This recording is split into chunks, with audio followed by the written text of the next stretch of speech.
not a savior smoker, we're here to save the day. We got tips and tricks, reviews and more.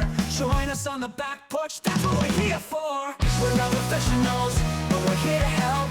Take a step into the lounge, don't be by yourself. Light up a stick, let the stories unfold. In the back porch lounge where the vibe is bold.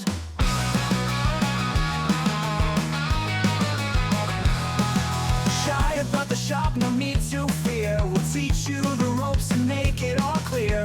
Learn the lingo, find your cigar groove. With the Leaf Cutters crew, you got nothing to prove. We're not professionals, but we're here to help. Take a step into the lounge, don't be by yourself. Light up a stick, let the stories unfold. In the back porch lounge where the vibe is bold. So grab your cigar, join the conversation. Let's light it up, spark some inspiration. The Leaf Cutters are here, the world to ignite. One stick at a time, under the porch light. Hey everybody, welcome to the Leaf Cutters. I'm your host, Graham. We got other people too, but I don't even want to talk about them. This is all about me right now. Well, all right, go for it. Yeah, so this week we're talking about the Wildfire Cigar Company's Artaois?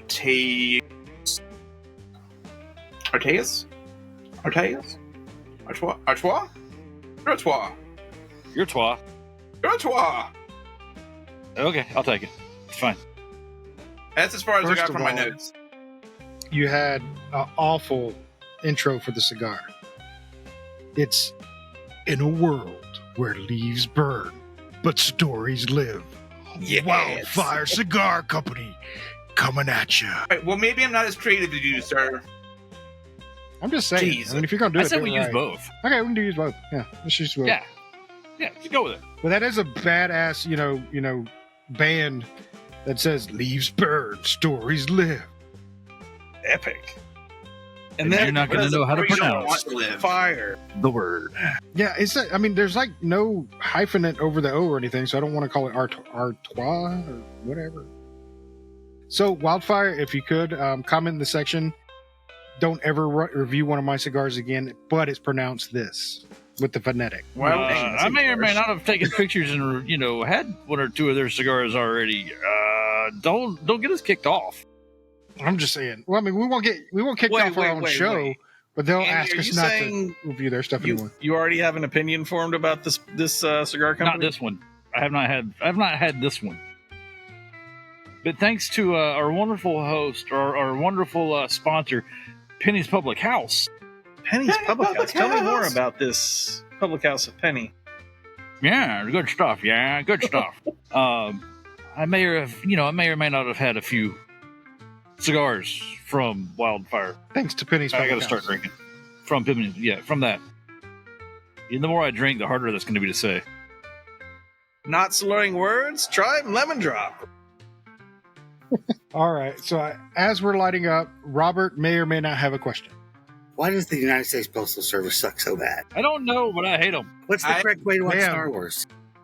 That's a little deep for this podcast, but all right, let's get into it. I, at some point in time, wrote letters to the U.S. Postal Service about how bad they were. Did they write you back?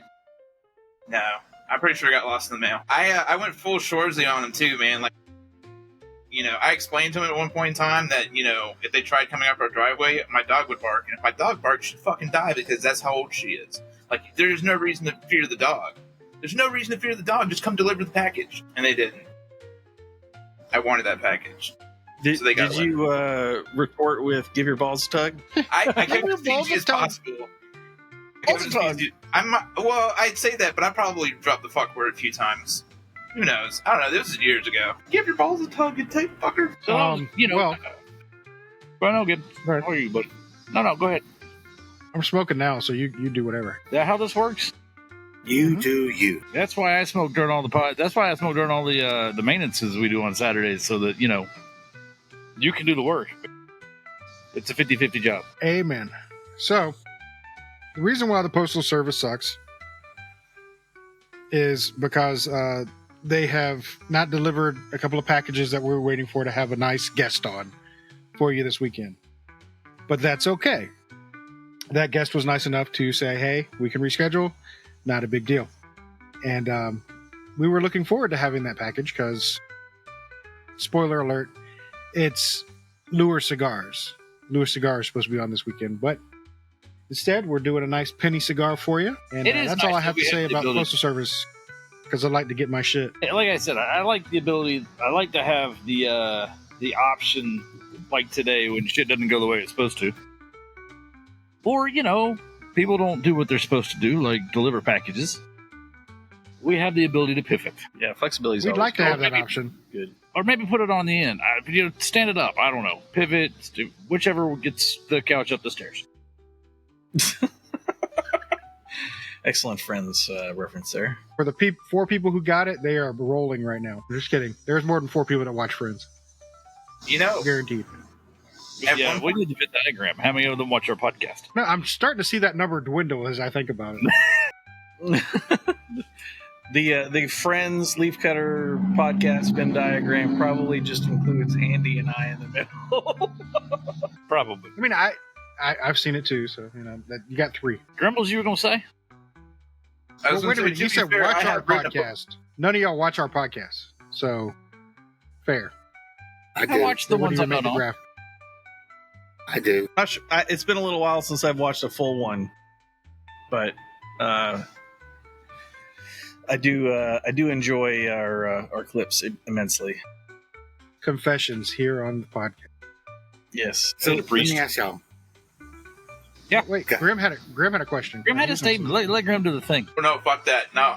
I got talked over. I'm not doing it no more. I'm not a dancing monkey, okay? Dance I'm monkey. free flowing. All right, well, fuck Grim. How about you, Robert? What'd you have There's to say? tampons for that. So honestly, because I'm looking at them, what's the average price you should pay for a humidor and an electric one? Ooh, an electric one. Damn. Damn. I don't know. That's homework. I wasn't prepared for that question, Yeah, I've not done any research. but I keep getting a discount code for need one in my mails. If you need $10 off a $700 humidor, let me know. Okay. I mean, if you're spending $700 at that point, why not just spend the extra $10? Why insult yourselves? that doesn't seem Got like a a point. huge savings. You're I'm paying you're $700, but I $10 say to cover the tax. I Yeah. mean, when it comes to like sign your name or hit purchase or whatever, I'm going to take that $10. But that's not a deal breaker amount of money. If you're looking at it from a stand back perspective of what is the point of having a climate controlled humidor, right? And it's simply so you don't have to deal with making sure it's in the right place, making sure that it stayed at the right temperature, and all that stuff. It's literally kind of a set it and forget it type deal. So as long as you have your humidification system up, cleaned and up to date, and properly filled, and the temperature set at what you want it set at, it works, and it works for a long time. So is that worth paying the extra money to not have to have that hassle with doing it a traditional way, like throw some Bovita packs into a Tupperware and just making sure that the temperature is still good, or throwing it into a traditional humidor and make sure it stays up to this temperature and up to the humidification that you want. It's all about your time. So that being said, if you're talking about what is a good value on a humidification system, I can almost guarantee you there's not really a big difference between Humidor A over here that's $400 and the next one that's $500. The only difference is how many can it hold, and what does it look like? Yeah, that's fair. It's essentially they're all mini fridges anyway, unless you're getting the giant ones that are for for me, I would say I would keep those for commercial use. I don't see a use in that for your home that's the size of an actual refrigerator. Unless you're Rick Rodriguez, and you have Yes, unless you have a room mountain of dedicated. cigars, that would be really good. But even then, he has a room full of them. Therefore, he needs to do the entire room, just turn the whole thing into a humidor. He wouldn't need one of these systems. So that's my opinion on it. It's really a matter of how do you value your time on trying to keep up with your cigars to actually look into a system like that.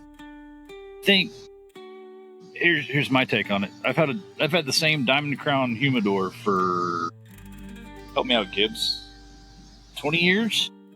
A little bit after utero. Yeah.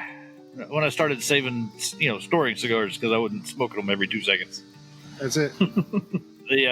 I've looked at the electronic ones, Robert, but for me, I think, Gibbs is talking about, my processes are kind of, I don't know, I've had the same humidor so long, it's hard to find a reason to buy a new electronic one. Because I throw my sticks in the humidor, or I sort my sticks, I get them in the humidor, there's a sensor, there's a really big Bovita pack, and I can monitor it as I need, or as I, continue to smoke through my stuff. The podcast humidor really is a Tupperware. It's just a Tupperware container with a freaking 3 Bovita packs in it. And then that's it. If you are, it depends on, I guess, how, something to think about is how nitpicky are you about things like that? Are you going to be a guy that constantly checks temperature and humidity every day and is making little bitty changes to see, or are you looking to just throw shit in something and let it take care of it until you realize that, oh, hey, I need to change this, or I need to add water, or I need a reminder to add water, or replace my Bovitas, packs. I spent $300, $400 on my humidor. I don't feel like I need to spend that again. Plus, it's pretty.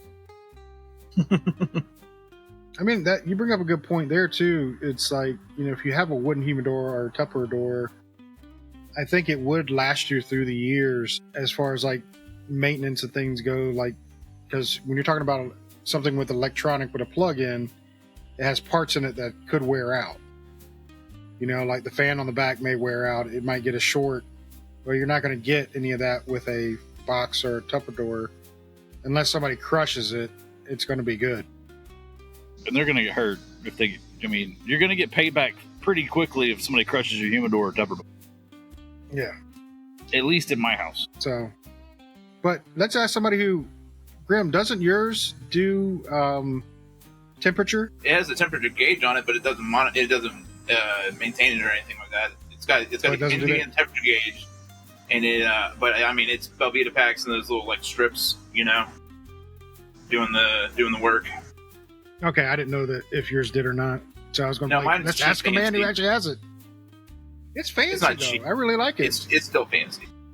It's fancy. I like it. I just thought it did do temperature regulation. But I hope that answers your question. It does. Actually. Or at least helps. Yeah. Yeah, I'm still stuck on the Postal Service question. That is a complicated problem, which I think is mostly based, in my opinion, is largely a problem because of lack of additional funding to make the system better. So whenever they've improved something over in my lifetime, adding tracking or insurance or whatever, there hasn't been a new change shortly after that. It's been like, this decade we did this, next decade we did that. And there's, as annoying as it is that, your stuff doesn't show up on the days sometimes that you think it's gonna, it's still a pretty magical system. It's like not very much money to send something across the entire country. Yeah, but what they do with my package is where I get irritable, because at one point in time I was having my comics delivered via mail because I was too lazy to go to a store to get them, and they left a $250 box on top of everybody's mailboxes, because we have a one mailbox on the driveway after all 10 houses or whatever. They just left it on top of that rather than delivering it to my porch. I was like, you can see my porch. All you had to do was take it right over there. But you have the dog, the vicious dog that's gonna vicious elderly dog that can't even stand up straight half the damn time. Yeah, no, she is terrifying. She is. I saw her that one time. I'm still a little scared. Yeah, I bet you it struck fear in your heart. Because you thought she was going to gum you to death? No, I thought there was a fear that she was going to fall over and die at any moment. Yeah, that too. No, it's the eyes. The eyes were just. She still has killer eyes. Yeah, she is ready to scrap at any moment. But And that shit, that For the shit record, irritated me so bad. I wrote a book about how much the postal service sucks. You did. Have you I even did. gotten past the first page? Yeah. You got to the third paragraph. That's good. It's good. I don't know where Zach made it. Ben said he wasn't going to read it. Robert was like, "What's books?" I'm a couple of pages in. I got it loaded on Diana's Remarkable tablet because it was like very challenging to read on a phone because of the way that it was formatting it. So hopefully that'll be easier to read. But it's like a full page size. I really am just waiting on the Gibbs narrated, audio book version of. God, The no. No. Well, unless he's doing it. Like, Yeah. I record. Full disclosure, I recorded a couple of the chapters, like me reading it. But Yeah. I don't know if you've ever heard me read out loud before, but it's fucking awful. Like, I read slow, I stutter a shit ton, and I sound pissed off the entire time because every time I stutter, I'm just like, God damn it, why am I doing this? Yeah, send those WAV files to me, would you? No. I just dated myself. I just said WAV files. I was gonna say, It was what are you just- gonna like drop that on your Zune? You're gonna play it on Media Player or Winamp? I was just amazed how, you use the punctuation in your book, but yet you never put the correct inflection as you were reading. So I was kind of amazed by that. I am a. You know what my reading reminds me of? There's an old movie that you guys may be familiar with. It's Dennis the Menace, and you know Walter when I Matthau? hear that's loosely based on some other material. you know the scene where he's reading the little engine that could, but really terribly to the kid that's in the bath or whatever. That right there. That's how I read. Yeah, send those over. Totally interested. No. We'll He's post gonna them. listen to him and say, on our "I shall website. never read again in my entire life. I have hired a." No, and Andy, he's gonna be like, I love it. Send more, record more, and I'm gonna be like, What Graham doesn't know is that we got a new AI system that can, take his voice and do whatever I want to with it. So he'll just narrate his own book and he didn't have to read it.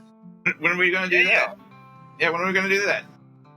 Because I bet you AI doesn't sound pissed all the time. I bet you it makes me sound a little cheery. We can- It we will can if you add the right prompts.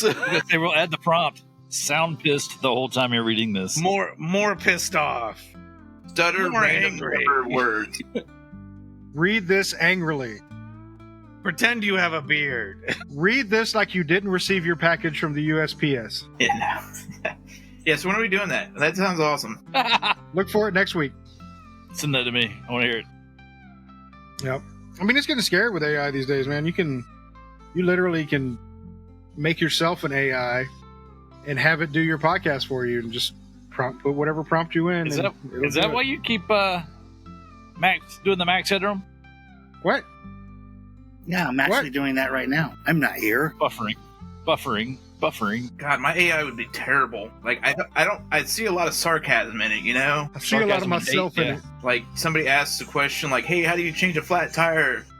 And I'd be all like an adult, stupid, fucking do it. Fair. Where was your daddy? Did he not teach you how to change a tire? Oh, do I need to put this in orphan mode? The sad thing is, it's Why like, is hell so warm? Oh no, wait, that's Louisiana. Never mind. yeah, that's it. But the sad thing is, like, there's literally channels out there now that are trying to teach people what fathers should have taught them when they were Oh, yeah. younger. How to sew a button, how to change the oil. Yeah, how to change your oil in a car, how to change a tire.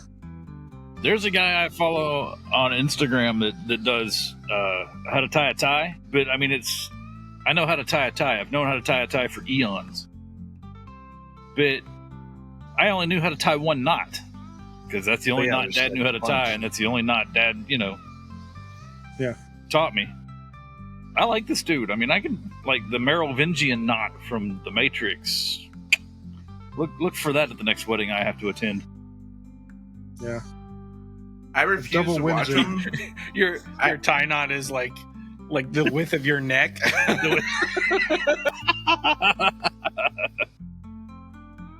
refuse to The watch. tie's I've heard like this short. Sorry. Sorry. I've heard of these videos, and I refuse to watch them just because, like, I don't want to find out how much I need them. You know, like my dad was around, so I should know it already. But like, if I failed, like the amount of number, the X amount of number of, can you do this? Like, I'm gonna be sad. I mean, that'd be a you good need- gut check. You need like mean- one way probably, ish, and that one I'm not even sure you actually need it. Like how many times do you have to wear a tie? Funerals and weddings, and so far, yeah, that's about it. And interviews. I'm still a fan of. You should show up to an in-person interview in a suit and a tie, unless you're interviewing with Gibbs. Then you run the risk of me just calling you a smartass either way. My last You're just a fancy smartass, really. 2 interviews, I did not wear a tie. I dressed one level higher than what I expected them to dress, which was, the guy was in a polo shirt, Fishing Polo shirt. button Nice. up. And yeah. All right. We kind of skipped over this, so let's do a first quarter check-in. Go for it, Gibbs. I thought Grim was going to First third. this. I did. My bad. Eight. First third. Yeah, Grim fell down on the job. Damn it, Grim. I told you I quit earlier. Okay, well then he quit. I took back over. You didn't say I quit, but I'll go with it. Wait, hold on. I mean, you say it so often, I could have missed it. I quit. I'm done. I'm not doing this shit no more. God, I hate you. Why do you keep bringing me into this shit? That's about So, right. I mean, that sounded Mine- impressive, but I have to tell you that Grim's face has not changed in over a minute on my screen. Is it still angry looking? I'm going to take a picture and show you. So far, it's lit up well. Construction's really good. I'm having a couple of blowouts here on it. That's a But- face. Jesus God. Sorry, Gibbs. Go ahead. Having a couple little cracks, and I don't know if that's because maybe it's over humidified. Maybe, I don't know. Is Um, it squishy? It's not squishy though. It's really there. But I don't know if it was over humidified before I got it. I don't know when these cracks occurred, so I don't know. Not to talk bad about Penny's ability. It could have happened in the mail. I don't know. Damn the mail. All Damn circling back USPS. to the USPS. Yep, all of it. But taste is good. It's about a medium full. It's right there where I like it. So I'm enjoying it. How about you, Andy? So I kind of did the weird thing where you kind of sniffed the cigar before we got started, and it's like I can smell a campfire. I don't know why, but maybe it's in my head. But I kind of smelled it. I don't taste it, but I can smell it. But I'm with you. It's kind of a medium. Maybe make its way up to a full, about halfway, 3/4. Lit well. I'm not having any problems with mine. Maybe you should change Tupperware containers. Maybe. Get a new hydrometer. Dude, I don't have a hydrometer in that box.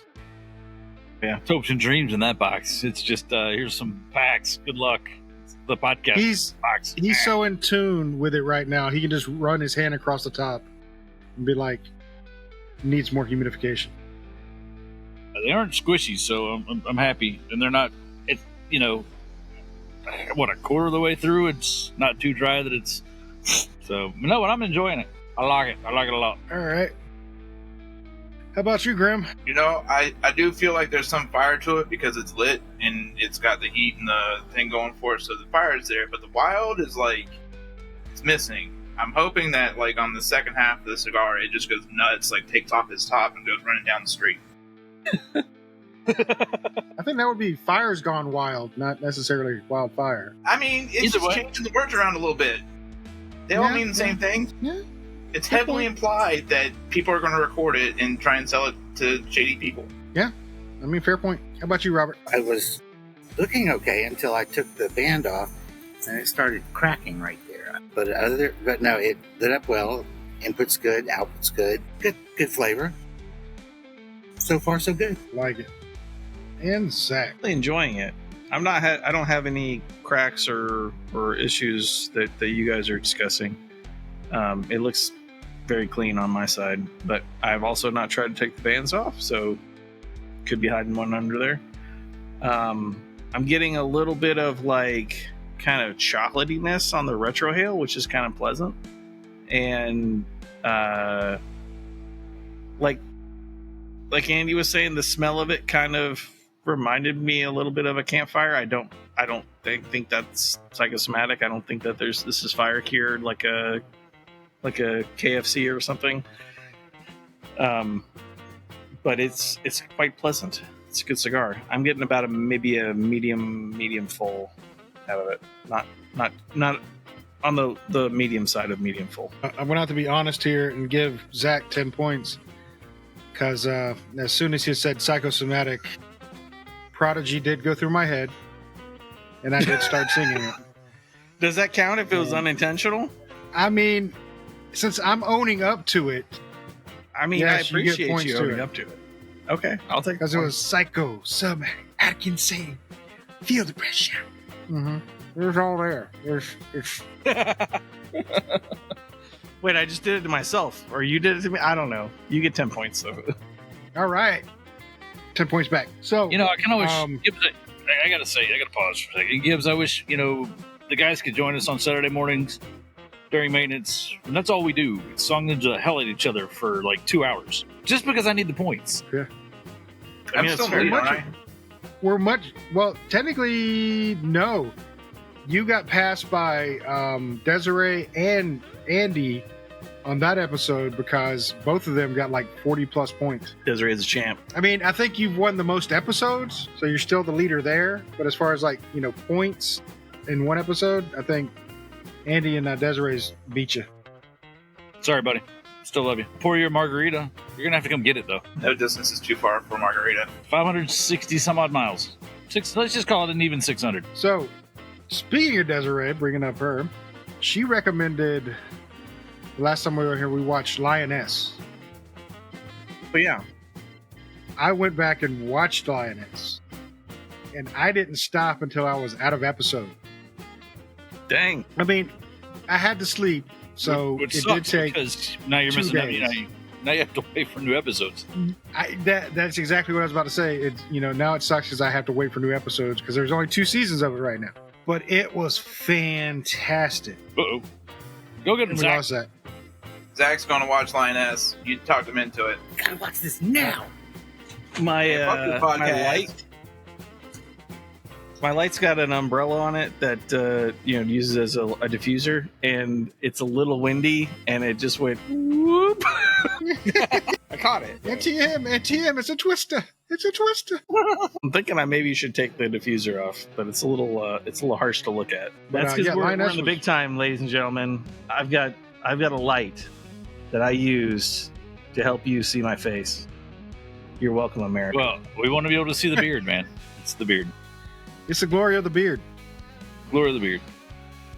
And anybody else who happens to be watching from internationally. I assume somebody internationally has stumbled across the Amazing Leafcutter podcast. Pretty sure we got hits from China. Now he's being attacked by his light. You don't talk It's like shit about me for no minutes. I'm going to burn you. Yeah. All right. Now it's just bright. Now I just can't see. I looked at it. All I see is a big green spot. All right, but I mean, Lioness is actually no surprise to me because it's the same writer of Lioness who does Landman, Yellowstone, 1883, 1823. It's the same guy. What's his name? Taylor Tyler. Sheridan? Sheridan. Yeah, Taylor Sheridan.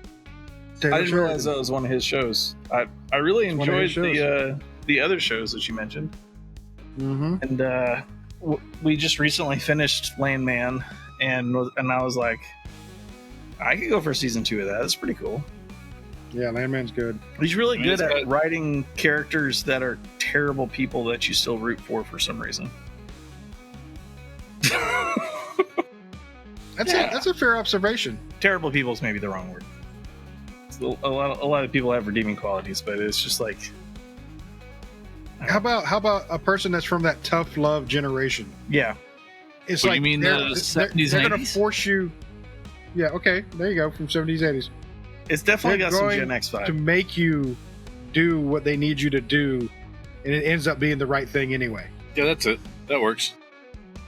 So, I mean, that's the way I look at it. It's like, you know, you think it's something self-serving or anything, but it actually is the right thing for the storyline and for, you know, that particular situation. Even though it may be the worst way about going about it, or backstabbing, or horrible, or whatever, it still serves for the right purpose.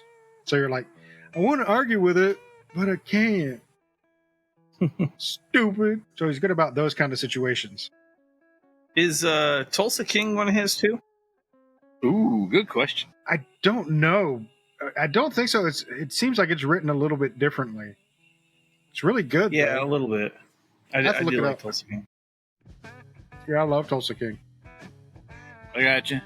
Because, you know, the internet at my fingertips. Well, I was gonna look it up, but I've got like 10% He's got battery left Nights to on my phone. Contend Yes, with. actually it is. It's a Taylor Sheridan. Yeah, Created by Is Taylor it? Sheridan. Well, Yeah. son of a bitch. Damn. There you go. Man's got his hands in everything. He's like, Yeah. I am television now. Well, you know, he has to support that ranch he's got. So Yeah. he's like, how am I going to support this ranch? I've already said that it doesn't make money. Ooh, TV shows. Ooh, TV shows.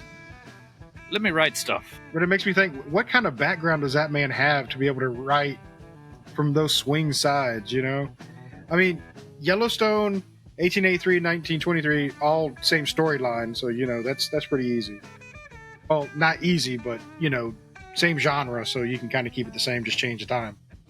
Continuity is Yeah, easier.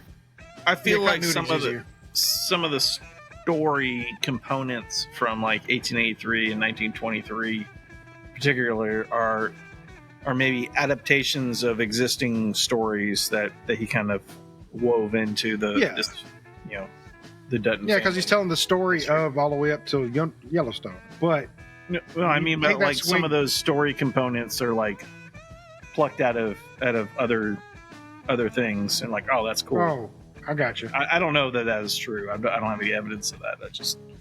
I feel like I've heard some of those scenarios that are in those.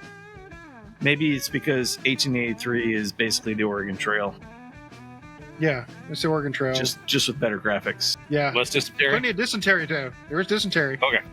It was there. It was present. Also with so skipping from Yellowstone to Landman, still got the cowboy spirit. Not so much about cowboys anymore, but the cowboy spirit, but changed to oil instead of cattle. So okay, that's a kind of a different transition. I can see how he could do that too and do it really well. But then go to something like Tulsa King about the mob and bringing up. I mean, he does put horses in it and he does put things like that into it. It's Weaving it in it's there. got a little bit of a cowboy thread through it. Yeah, it does, and it's kind of turning the Tulsa King into kind of like a cowboy, but he still has mafia ties, whatever. So sure. But Lioness, way out there as far as like special ops, you know, secret missions, stuff like that is way out of all that other comfort zone. It's just mind blowing to see him write that. So when you watch it, you'll be like, this is written by the same guy. I mean, you can tell by some of the writing, the dialogue that they have, because they point out the obvious in like a short quip, kind of like how they do in the other shows. Sarcasm for the win. Yeah, it's very sarcastic, and you can catch that. But other than that, it's the writing of it is fantastic, and storyline is fantastic, and whew, I think I've talked about this show way too much now. I was gonna say, are they paying you? They may be. They may have reached out, and no, I'm not sharing. This? I feel like this is better entertainment than what I watched this weekend. I mean, You I could watched talk this about week. the other thing I watched. No, we can't talk Go about adult content on this podcast. Have you? I mean, we can. What did you? Whoa! We're whoa, already 18 plus just by having the cigars. Oh, that's right. Yeah. My bad. I watched Crack-Coon. How was it? You watched what? Crack-Coon. They had Cocaine Bear, and then they did Crack Coon. Then they made So Crack-Coon. continue. Yeah. Mm-hmm. It had such a wonderful premise of this dude was a drug dealer, and he made a new version of crack, that turned people fucking hostile and insane, and a raccoon got a hold of it, and he murdered just a shit ton of people. So, was this Sorry, based I'm on a still true story as well? Do what? Was this based on a true story as well? I need to know. God, I hope so. Because the way some of these people went was fantastic. I don't know. That kind of sounds like a rubber with a raccoon. This one was. It wasn't even a good puppet, you know. Like, I would have thought they'd have gone to like a taxidermist or something like that for a real looking raccoon.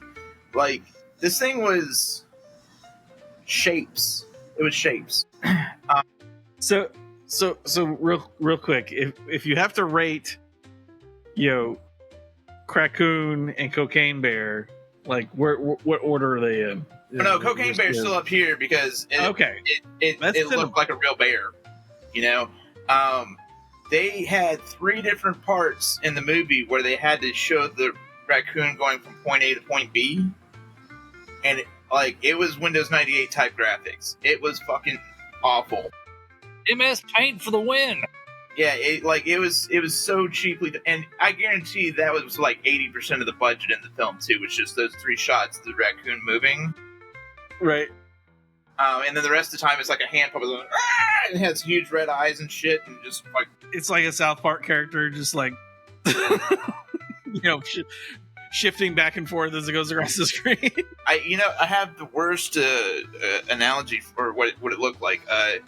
You remember the Family Guy Star Wars episodes? Okay, you remember the intro to the one, I think it was the second one, where they were like, we're going to waste Fox's money, do whatever, and they had the dancing, like, elephant go across the screen? Vaguely, yeah. That looks better. Yeah, that looks better. That's harsh. That's rough. So it's sounds like a wonderful film. I'll check it out next time I see it. Oh, you totally should. It's worth a laugh. I'm not giving it any Oscars, but, the laugh factor is up there. Okay, so you've already rated against Cocaine Bear. How does it rate against Rubber? Rubber? Oh no, Rubber was a masterpiece. You can't fight Rubber. Like, I don't know why you keep bringing it up, because you're upsetting me. Like, Well, I'm setting the bar. That's part of the point. But I'm setting the bar. Rubber. But when you're making a Cocaine recommendation, Bear, you can't see how far down I'm going, but Raccoon is down there. Like, I'm pretty sure I just touched my toes. You can touch your toes still? No. That's why I'm Check. pretty sure. Because if it was a fucking miracle. So now taking Grimm's Bar, which is, Rubber, normal films for everyone else, somewhere about there. I don't even know what Rubber is. Like I'm familiar with the material that lots of things are made out of. Yeah, explain Rubber to Zach, because he'll explain it way better than I ever would. Well, yeah, totally. On purpose. The movie is a movie about having no reason whatsoever. Like, they come out at the very beginning, they're like, hey, so-and-so did this. Why? No reason. Blah, blah, blah. And, like, gave you a couple examples of, like, and then they immediately turn to a tire that's, like, covered halfway in sand and shit in the middle of the desert. And it picks itself up, starts rolling off, and begins a murder spree. I actually know what you're talking about now. And, wow. That's better than Cocaine Bear? That's better than Cocaine Bear. Cocaine Bear was not that great. I really enjoy Cocaine Bear. Maybe it's because it's based on a story that happened in Tennessee that I have recollection of as a child. That's why I said Crackoon was based on a true story like Cocaine Bear. Yeah. Oh, not to totally derail the conversation, but Gibbs, have you asked anybody else the question you asked me about smoking cigars, or do you want to hold off on that? Now I got to remember what I asked you. Quick, text it. Oh, well, okay, no, I got it. I remember. Okay.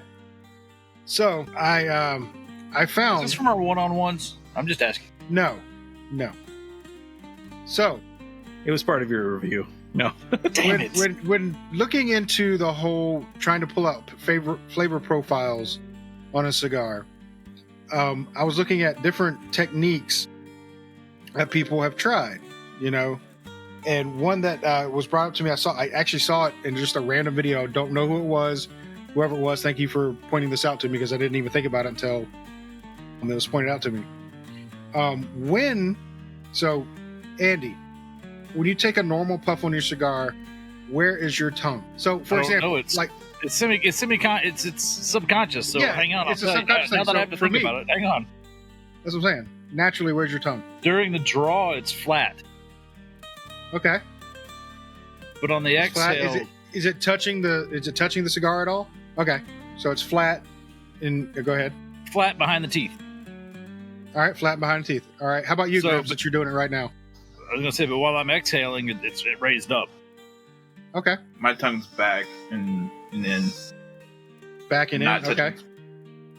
And not touching the cigar. Okay. How about you, Robert? Andy's is flat, not touching the cigar. Okay.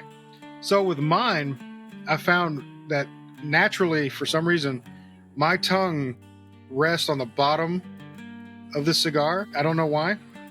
Did you like to feel the tip with your tongue? I guess, but it helps me hold it, I guess, a little bit. Let's see what you But- did there. Well, yeah. And it's It's in that pleasurable clip, for the Eugene. cigar as well. Save that clip. So when you're inhaling, like Grim is doing and kind of what you're doing, Andy, but Zach pointed this out perfectly. When you pull your tongue back and inhale the smoke, you get the coating on the entirety of your tongue. If you have it flat in your mouth, you only get the coating on the top of your tongue, which technically is where all your taste buds are and everything, but you also get the sides better whenever you're inhaling if you pull your tongue back just a little bit. And Let's let be the- clear, we're not inhaling the cigar. Yeah, you're not inhaling the cigar. Not when into you're our when you're lungs. drawing. When you're drawing the cigar. So For when those of pull you your that do tongue- inhale, please send us videos because we want to watch. Yes, but you get a coating of your entire tongue, so you get the most. If you're going to get any flavors out of it, you'll get flavors out of it. But you have to kind of pull your tongue back and kind of lift it up a little bit so it can get up under it as well and coat your entire tongue to get that taste. Now I do that when I get ready to exhale. After I've got smoke in my mouth, Yeah, I'll raise my tongue up a little bit and then exhale. yeah, but it was a subconscious thing retro. that I didn't even think about, and you do get a little bit more flavor out of it. So when I was testing it and tasting it, I was like, yeah. So just I think I That's told it. Zach. I think I told Gibbs and Zach this earlier in the week. Hell, it could have been last week. I don't know. They're kind of blurring together at this point. Maybe it was the cigar Zach and I smoked together while I was up in Tennessee. Hell, I don't remember.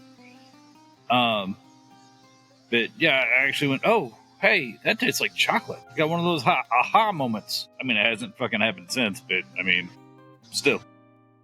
I'm getting a little bit of chocolatiness out of this cigar. It's not just on the retro anymore; it's also in the smoke. I'm not getting anything except Ooh, Just retro like- brings up just a thought. Burnt cardboard, Burned cardboard. Burger King French fries. Burger King French fries. We were talking about, you posted a thing on Facebook, or we posted a thing on Facebook. Sean over at Smoking Sounds was talking about, it had to do with retro hailing, and it's something that he hasn't learned to do yet, or had not at the time learned how to do. Mhm. And I don't know that outside of myself and Zach and Gibbs, if Grim or you or Robert retro hail, I assume that you do. But thinking about that, and you talk about the tasting process, the retro hell process to me is similar. You're still going to get more of those flavors through your sinuses, especially if it's peppery. I've cleaned a few sinuses with some peppery cigars over the years. Yeah, But the process for that, I mean, to me, that's you draw and you use your tongue, the back of your tongue, to push that smoke through your sinuses. At least I think that's how I explained it to Gibbs. And so if you're wanting to know how to do that, that's kind of my short version of that. Well, adding on to that, if you're starting out retrohaling, my tip is don't think that you have to do the entire draw in the retro hail. I can't even Feel do the free. entire draw. Well, I'm just I get saying. a little puff. I know, that's what I'm saying. Don't try to do the entire draw until you can build yourself up to that if that's what your goal is. But blow out most of the smoke, and just to do a little bit of it when you draw it back in and exhale it through your nose. Just do a tiny bit of it, and you'll start seeing what we're talking about. Getting a little bit more flavor and things like that, and then blowing it out. Miguel's exempt, but I'll send a hat to somebody. I'll send I think I have a Grand Habano hat just sitting around. If somebody watches this clip and sends a video of them doing like a full retro hell of a Romacraft Chromag. Chromag, dang. I mean, if we want to see somebody throw up, I say Miguel's exempt because it was Miguel's idea on a live, and I did it, and I didn't die, but might have wished I had a little bit. There you go. And if you don't want what hat did you say you had?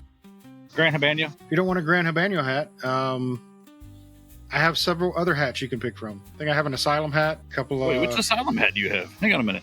I want to barter for this. I think I have the Split Personality hat. Oh, no, you can have that one. I have a couple of hats up there, so we can switch it out if you don't want the... You got the Smoky hat. I got the smoke. Well, yeah, I have an extra Smoky hat. I do love this hat. I ain't giving away mine though. Yeah, I like the Smoky hat. It's a good hat. I was going to wear my Leaf Cutters hat today, but it's 90... Hang on. Well, come on, watch. Taking way too much time. Way too much time. Technology. 90... fuck technology. 92 Just with it wipe feels your like a forehead. 97. Yeah, but I say wipe your forehead. If you get big drops, you know it's like above 95. If it's small drops, it's below 95. 89 here, which isn't bad, actually.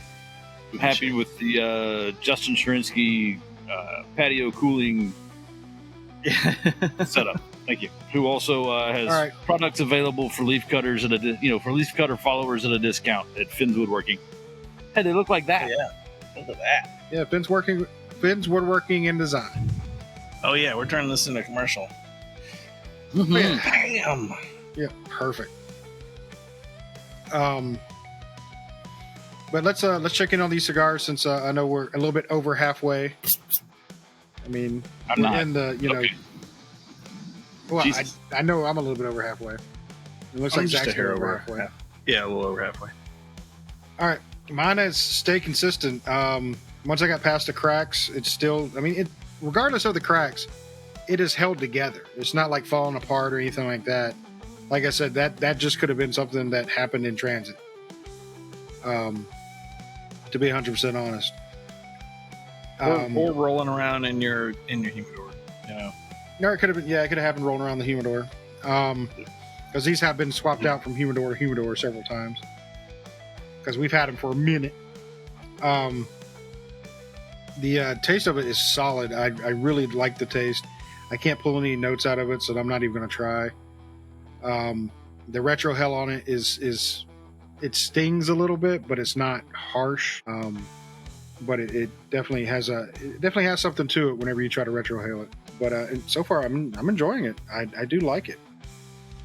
Well, this is the first Wildfire cigar I've had. So, all right. How about you, Andy? I'm maybe halfway. I don't know. Yeah, still to me, it's still more of a medium, maybe a medium full. I didn't mention it earlier, but the draw on mine's a little tight. Like, this is a well-packed cigar. We're talking about removing the bands and finding cracks. I didn't have any cracks or anything, but I do have maybe like a little hole in the wrapper that was covered by one of the bands, but it's not affecting the burn. So it's not really worth mentioning, I don't think. Outside of that, the retro to me is really smooth. I'm not getting that pepper burn on the retro. You're weird, Gibbs. That's just me. Different strokes, different folks, man. Other than that, I mean, it's still smoking great. I think the little tighter draw on this one is kind of why I'm not smoking it as fast. But I also don't feel like it's a Jamocha shake from Arby's, so I'm not having to work it. All right, fair enough. How about you, Grim? I'm actually done with mine, so I'm skipping to the. I pass until the review. Okay, that's fair. How about you, Robert? Another one, Graham. Well, mine was burning at a pretty slow pace, and then it hit the crack, and it just started burning faster. So I don't know what happened there, but yeah, it's pretty good. It's except for it's burning faster now. Still good intake, still good outtake. I did have to light it in a different place a couple of times because it was uneven burning. But I like it, flaws and all. How about you, Zach? No issues with the burn. I mean, I've got like a little bit of a uneven, but it's not even enough I would touch up at this point. No cracks. Kind of like Andy was saying, it's a little bit of a tighter draw, but it's not like a problem draw. It's not something I would worry about hitting with a poker or something to try and open up. It still smokes great. I really enjoy this cigar. I think it's like I mentioned before, I got a little bit of chocolate in it and a little bit of pepper on the retrohale. I don't pick it up in when I'm just drawing from the cigar, but a little bit of sweetness also. It's a solid cigar. I think this is my first what's it called? Crap. Wildfire. My first Wildfire.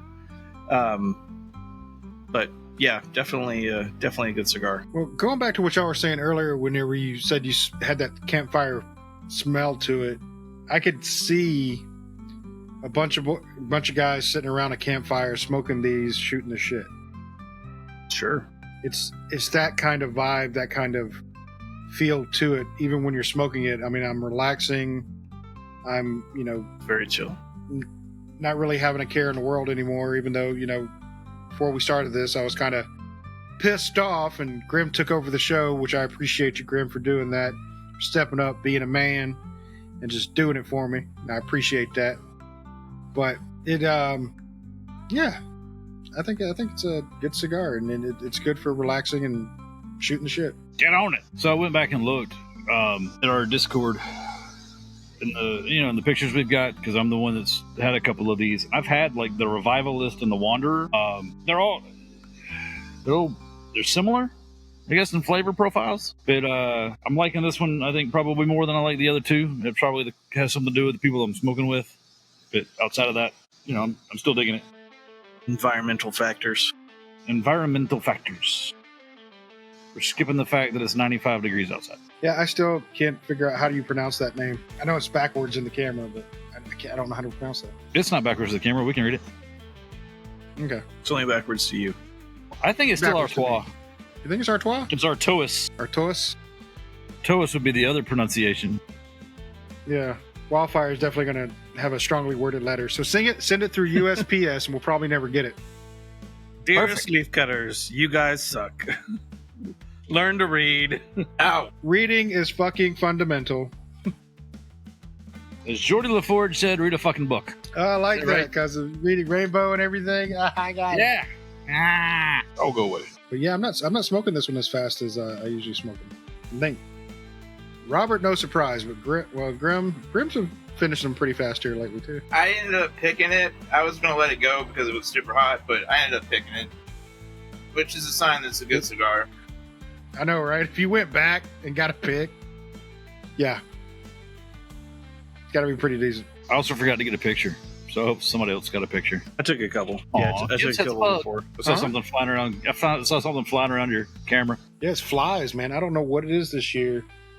The flies have been horrible back here. Is it because you're storing all of your dead squirrels in your backyard? No bodies. Dang, that got dark. Just don't go Nice. 12 feet that direction. Just saying. So I watched. This is the way my weekend's going. I was on watching reels, and there's a guy. He's a comedian. His wife watches multiple crime dramas. He's like, she's telling him that, if you want to bury a body, you dig a hole 10 foot deep and you throw the body in. You put about 4 feet worth of dirt on it, and then you go get a really big dog and you kill the dog. Because, you've already killed somebody and thrown them in a box, in an unmarked grave. But you get a big dog. Can you throw it on top at the 6 foot, deep mark, and then you fill the rest of the hole. So when they bring the cadaver dogs out, they only dig to the dog and they keep moving on. That's what I do, and it works perfectly every time. And he's like, honey, if you want me to do the dishes, I'll just go do the dishes. It's fine.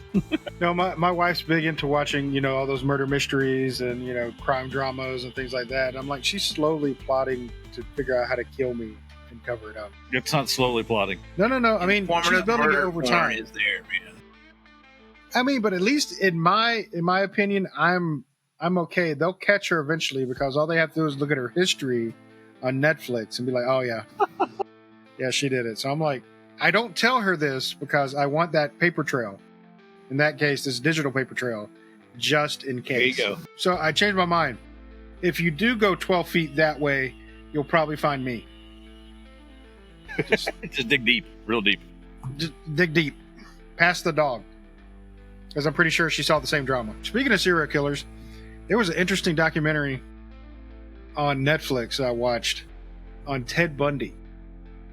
Really? Yes, and it was literally tape recordings of Bundy that they were using Bundy to try to catch the Green River Killer. Mm-hmm. So you were actually hearing his voice on recordings, which is creepy as hell in itself. But then you find out those recordings and stuff were the base of Silence of the Lambs. They based that 12-hour interview that they had with Ted Bundy and put it into Silence of the Lambs. And that's how they came up with that character and formed it around it. And they changed Clarice because they didn't have a female interviewer. But, they had a female interviewer and everything. So it was fascinating. Hello, Clarice. Mm-hmm. But it was fascinating. It was the first time they ever actually used a serial killer to try to catch another serial killer. And they were pretty successful with the information that Bundy gave them. But the cool thing about it was, by interviewing Bundy specifically, they were able to pull out ways that he did it, and he was kind of confessing the way that he was killing people, and he was comparing it to how this guy was doing it. So it was very clever in the way they did it. Yeah, but the Green River Killer wasn't putting them in the fridge in his kitchen. They didn't find that out until after he died. What, Bundy? Yeah, they didn't find out about that until after he died. I thought they found body parts in his fridge when they arrested him. Okay, I don't remember if they did or not. I couldn't remember, but they were saying that during the interview with Bundy, because it took place between 1984 and 1989 when he died, they were interviewing all throughout that time because they were still trying to catch the Green River Killer throughout that time because he was active during that time. Yeah, I remember that. But they didn't realize that Bundy was actually a necrophiliac. Oh. Yeah. Oh. They found out he was a necrophiliac during that time. Got it. So that uncovered a lot of shit. And I was like, this is fucking awesome. In the sickest fucking way possible. This is awesome. Watching, some of the things that I've watched lately on like reels and stuff, things that have happened 100 years or happened at the same time, like the whole Jack the Ripper was murdering people in New York while something else infamous, famous technologically on the other side of the world was going on. To tie that into this chat, how have they not figured out who Jack the Ripper was, even, with today's technology? Did they discover that recently?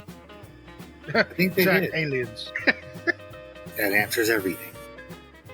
Well, I think Grimm's right.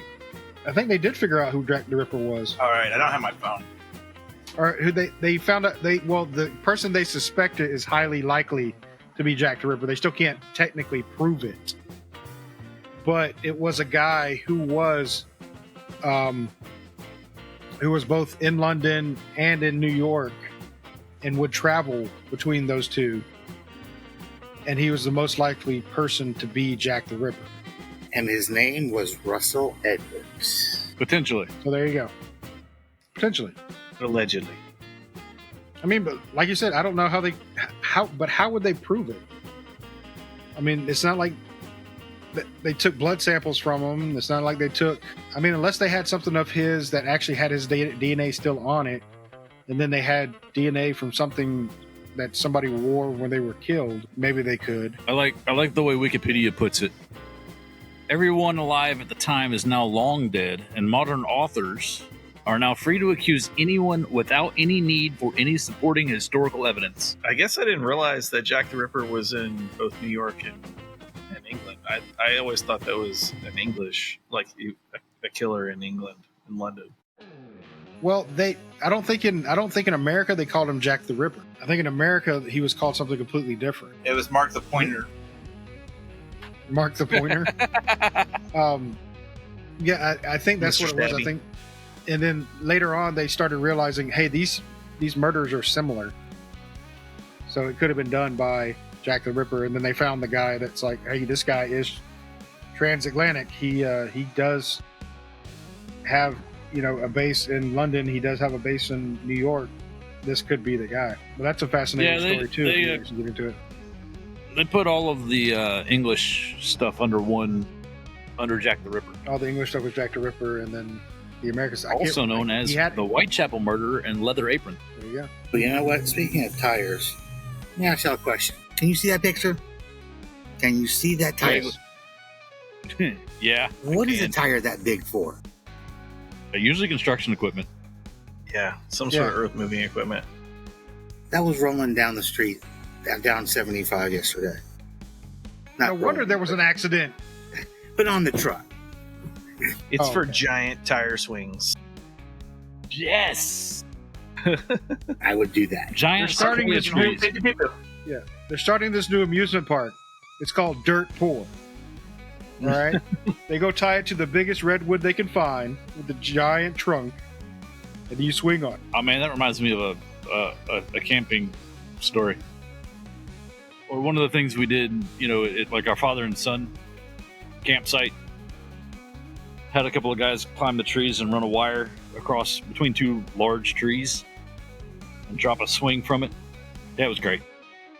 Man, that's cool. We had a tire swing when I was a little kid, and the rope broke. I think the previous owner of our house had put it up, and then Dad put up a swing that he made in another tree, and it was always like just kind of a fun place to sit and Oh yeah. stuff. But there was a family that lived near where my grandparents lived in North Carolina that had a swing that was like you pull it back up a hill and you swing out over this valley, and it was like, I mean, you're not like hundreds of feet in the air, but you're probably 30 feet in the air towards the end of it. Yeah. And it was friggin' awesome. Oh, a breeze. I wish you had long flowing hair for that. I do too. No, I don't. Like, Kristen's got shoulder length hair. I'd have pulled that shit up by now.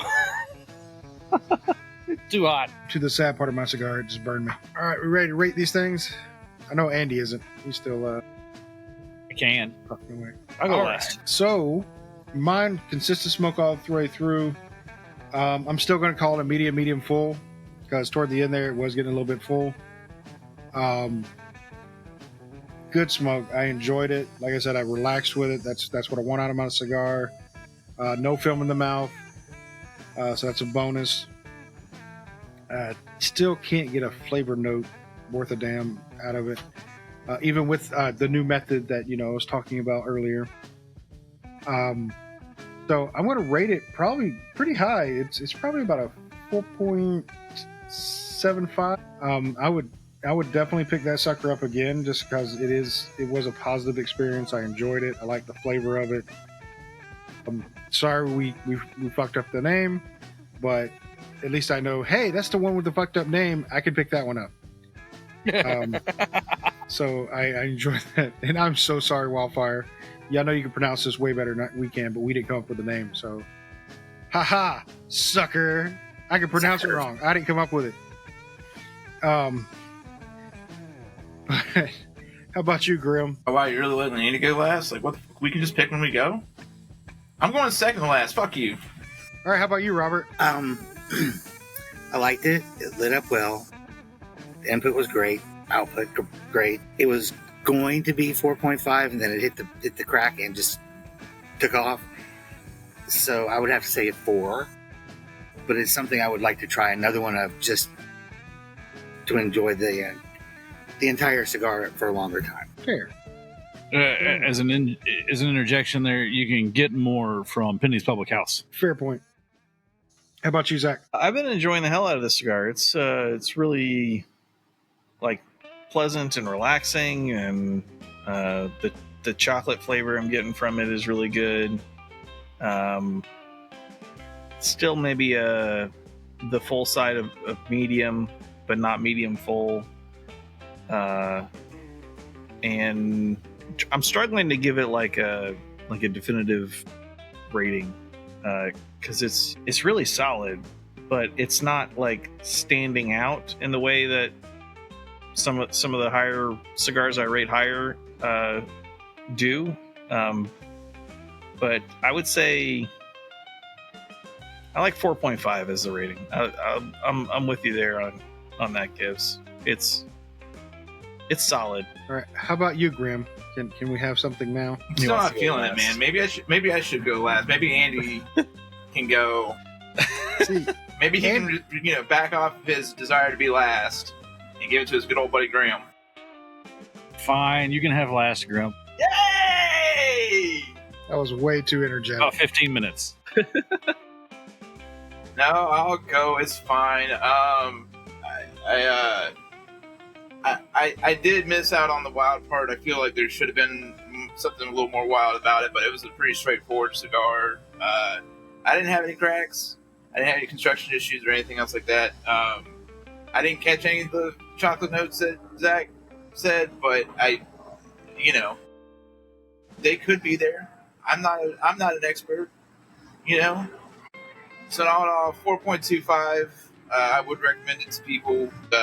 I would specify with him beforehand that it's more fire than wild. It's on fire. Could be it.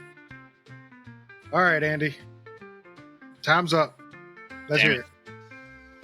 Strength wise, I'm with Zach. It's more of a medium full than a full medium. Today's pairing brought to you by Old Smoky with the lemon drop and Louisiana Heat, also known as Sweat. Salty goodness. I'm not pulling flavors out, but the construction was really what I didn't have any construction issues. I'm with Grim and Zach in that boat. The draw's been a little tight, but not, like I said earlier, not Jamaica Shake type, tight. I'm not popping a blood vessel trying to draw out of my cigar. But yeah, it's kind of what I needed today, and no burn issues. I think I touched it up once just for shits and giggles. I don't know. I'd have to go back and look at the video. Ash has been really great. It's got this, kind of a dark, maybe a dark grayish ash. We've talked about bands before. This one's got two. And part of something Zach said earlier, the whole leaves burn, stories live. Yeah. It's really kind of a great statement on your cigar. All in all, I'm with Grim, though. I'm going to give it a 4 1/4. It's not knocking my socks off. I was really thinking about giving it a 4.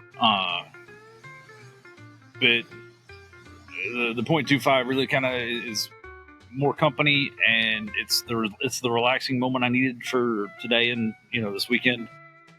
So that's what I'm gonna go with, is a 4 1/4.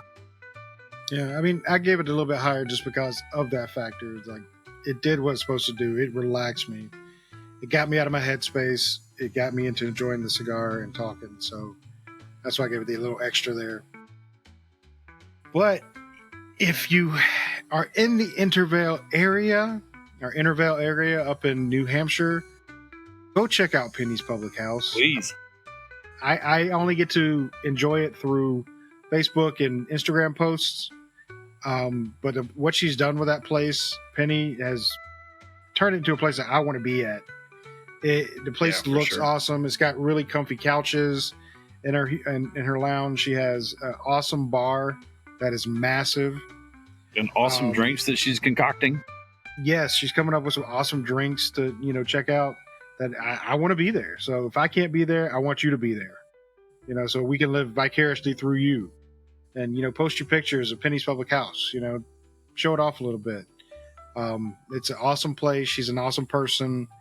She helps us out a lot on this podcast, so we can't, we have to show her as much love as we can because she's just been awesome to us. Let me add to that real quick. Depending on when this episode airs, She did add there are spots available for the Culper Sampler, which is her monthly cigar box at $50 a month, which has got 5 cigars and things in it. Definitely worth the subscription cost. I'm just saying. Absolutely. So yeah, if you can, check her out. It's an awesome place. Everybody who actually does post anything from there is nothing but positivity, and she's doing a great job. So please go check her out.